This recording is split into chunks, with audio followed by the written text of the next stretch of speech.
नमस्कार पाठकों, प्रदेश का सबसे तेज न्यूज नेटवर्क में आप सभी पाठकों का हार्दिक स्वागत है। देश प्रदेश से बेहतरीन खबरों के लिए आज यूट्यूब चैनल को सब्सक्राइब करें और अपने साथियों मित्रों को शेयर करें। आसीन से परमवीर सिंह कटार की रिपोर्ट। भीलवाड़ा जिले आसीन उपखंड क्षेत्र से समाचार विज्ञापन के लिए दिए गए नंबरों पर तुरंत संपर्क करें। Mobile number 7976810670। दुष्कर्म के मामले में सहयोगी आरोपियों की गिरफ्तारी की मांग को लेकर हिंदू संगठन हुआ एकत्रित। आसीन कस्बे में मंगलवार को हुई घटना के बाद पुलिस प्रशासन के द्वारा मुख्य आरोपी अजीज हकीम को गिरफ्तार कर लिया गया। वहीं आज हिंदू समाज के अग्रणी संगठनों ने आसीन थाना परिसर के बाहर पहुंचकर शेष आरोपियों की गिरफ्तारी की मांग को लेकर पुलिस के आला अधिकारियों को ज्ञापन सौंपा, जिसमें बताया कि आसीन कस्बे में संचालित जिया पैलेस होटल को तुरंत प्रभाव से सीज किया जाए। वहीं ज्ञापन में बताया कि उक्त होटल में कई प्रकार की अवांछित गतिविधियां संचालित होती है। प्रशासन को कई बार अवगत करवाया गया था। दुष्कर्म मामले में सम्मिलित आरोपियों को गिरफ्तार कर कठोर कार्यवाही की जाए तथा इनका मामला फास्ट ट्रैक अदालत में चलाया जाए तथा बाकी बचे आरोपियों की शीघ्र ही गिरफ्तारी की जाए। वहीं अग्रणी हिंदू संगठन के पदाधिकारियों ने प्रशासन को चेतावनी देते हुए बताया कि आगामी 15 दिवस में यदि आरोपियों की गिरफ्तारी नहीं होती है तो हिंदू समाज के द्वारा उग्र आंदोलन किया जाएगा। वहीं इस अवसर पर गुलाबपुरा के पूर्व चेयरमैन धनराज गुर्जर, पूर्व विधायक रामलाल गुर्जर, एडवोकेट तेजवीर सिंह चुंडावत, देवसेना जिलाध्यक्ष लादूलाल गुर्जर सहित गुर्जर समाज के प्रतिनिधि एवं विश्व हिंदू परिषद बजरंग दल के कार्यकर्ता मौजूद रहे।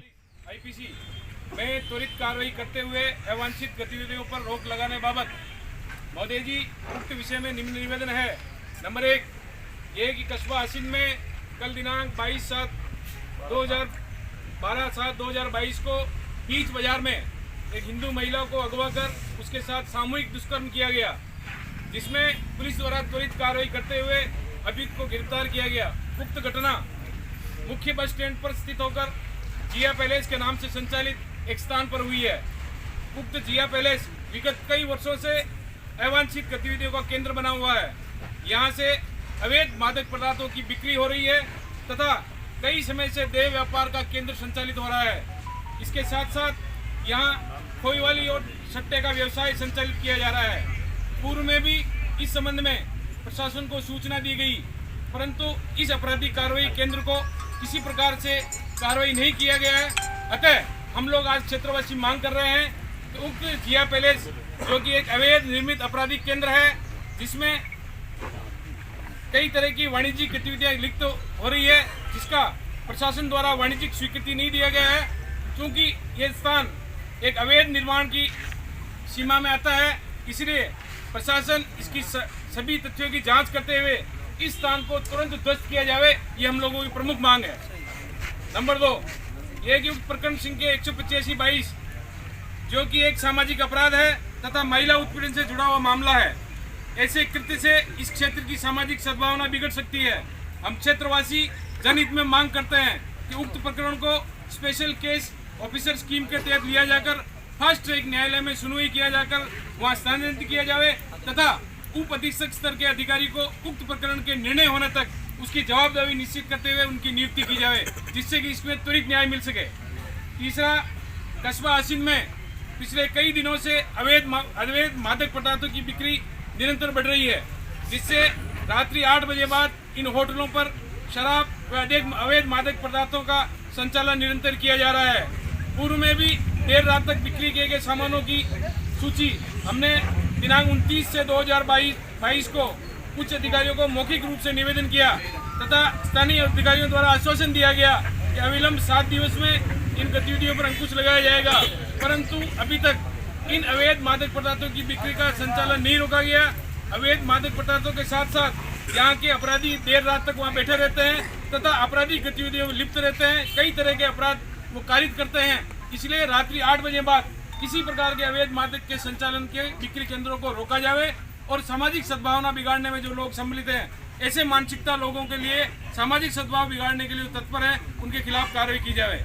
अंत में हम ये निवेदन कर रहे हैं 185/2022 पुलिस थाना में जिस प्रार्थिया को जिसके साथ घटना हुई है उससे संपूर्ण सुरक्षा दी जाए। उसके साथ साथ राजकीय उपक्रम द्वारा इस तरह के पीड़िता को सामाजिक सहायता दी जाती है, वो भी उपलब्ध कराने के लिए आप लोग कार्रवाई करेंगे तो हम लोग आपके आभारी रहेंगे। इसके साथ साथ हम लोग ये अंत में ही मांग कर रहे हैं हमारी इन मांगों पर सद्भावनापूर्वक अगर निर्णय नहीं हुआ और कार्रवाई नहीं हुई तो कस्बा पुणे 15 दिन बाद आपकी सेवा में हाजिर होगा, उचित कार्रवाई करेगा, उसके लिए प्रशासन जिम्मेदार रहेगा, ये हमारी भावना है।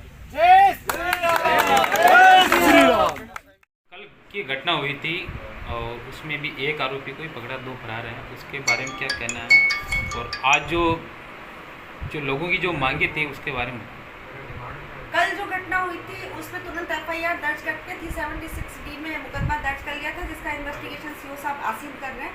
प्राइम जो एक्यूज था उसको कल रात को अरेस्ट कर लिया गया है और बाकी 2 और एक्यूज है जिनके नाम एफआईआर में लिखे हैं उनको जल्दी अरेस्ट कर लिया जाएगा और उसमें किसी तरह की पुलिस विभाग से संबंधित देरी नहीं है। आज उस महिला के 164 के बयान होने हैं, उसके बाद उनको तलाश करके और जल्दी शाम तक या रात तक अरेस्ट कर लिया जाएगा। जो आज ग्रामीणों ने जो मांगे रखी है उसके बारे में? ग्रामीणों ने जो मांगे रखी है उसमें पहली मांग तो उस होटल की कुछ लीगलिटीज़ के बारे में है। उसके लिए जो लीगलिटीज़ हैं उसकी वो नगर पालिका और एसडीएम साहब से संबंधित है, उनको एसडीएम साहब और नगर पालिका को कहकर और लिखकर उस बारे में उसका समाधान कराया जाएगा। और कुछ बातें अवैधानिक गतिविधियों की ग्रामीणों ने ज्ञापन में रखी है, उसकी भी जाँच करके नियमानुसार उस पर कार्रवाई की जाएगी। कानून व्यवस्था बनाने के लिए प्रशासन किस तरह से मुस्तैद है? कानून व्यवस्था बनाने के लिए प्रशासन बिल्कुल अलर्ट है। उदयपुर की घटना के बाद वैसे भी यहाँ छोटी से छोटी कोई भी प्रक्रिया और प्रतिक्रिया हो रही है उसको हम सीरियसली ले रहे हैं। लोगों को जगह जगह जो कोई गलत या असंवैधानिक या किसी भी समुदाय की भावना को भड़काने के लिए कोई गतिविधि या कोई टिप्पणी करता है उस बारे में उसका संज्ञान लेके उसको पाबंद कराने की कार्रवाई, किसी का अगर ज़्यादा कुछ है तो उसको मुकदमा दर्ज करके उसको अरेस्ट करने की कार्रवाई प्रशासन और पुलिस द्वारा की जा रही है। और अब जहाँ तक आसिम का बात है, आसिम कस्बा अभी तक शांतिपूर्ण है। यहाँ पर बाजार बंद होने की तो आज इन्होंने आह्वान किया था, लेकिन बाजार बंद होने का एक बड़ा कारण गुरु पूर्णिमा का भी होना है। गुरु पूर्णिमा के मद्देनजर भी बाजार जनरली बंद ही रहता है और जो इनकी मुख्य समस्याएं थी